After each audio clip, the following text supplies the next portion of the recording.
Reporters TV ન્યૂઝમાં આપનું સ્વાગત છે। સરદાર પટેલ 150મી જન્મ જયંતિ નિમિત્તે વિશ્વનો સૌથી પ્રથમ સરદાર પટેલ હેરિટેજ વોક કરવામાં આવ્યો।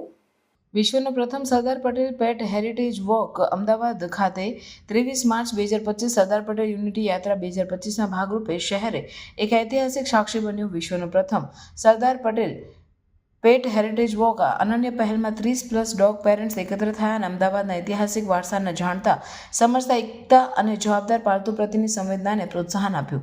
સરદાર પટેલના જીવન અને તેમના યોગદાન વિશે માહિતી શેર કરવામાં આવી કે ઇવેન્ટની મુખ્ય વિશેષતાઓ શું છે। વિશ્વની પ્રથમ પાલતુ પ્રાણીઓ માટેની હેરિટેજ વોક અમદાવાદના ઐતિહાસિક સ્થળો અને સરદાર પટેલના જીવન વિશે માહિતગાર બનાવી, જવાબદાર પાલતુ માલિકી અંગે જાગૃતિ લાવી, પેટ રજિસ્ટ્રેશન અને રસીકરણ અંગે ઉન્મુક્તતા વધારે, જે આરોગ્યપ્રદ શહેરી પાલતુ પર્યાવરણ માટે સહાયક બનશે। વિશેષ મહેમાન એએમસીના એનિમલ વેલફેર વિભાગના વડા નરેશ રાજપૂત ઉપસ્થિત રહ્યા હતા અને અમદાવાદમાં પાલતુ પ્રાણીઓ માટેના વિવિધ યોજનાઓ અંગે માહિતી આપી હતી, જેમાં ઘણા મુદ્દાઓનો સમાવેશ થયો છે।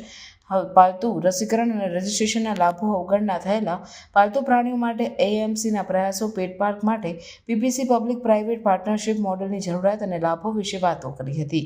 આ ઇન્ટરેક્ટિવ સત્ર દરમિયાન પેટ પેરેન્ટ્સ એએમસી અધિકારીઓને પ્રશ્નો પૂછ્યા અને પેટ રજિસ્ટ્રેશનની પ્રક્રિયાને લાભોને લગતા સંતોષકારક જવાબો પ્રાપ્ત કર્યા હતા। રિપોર્ટર અસલમ કહા, અમદાવાદ।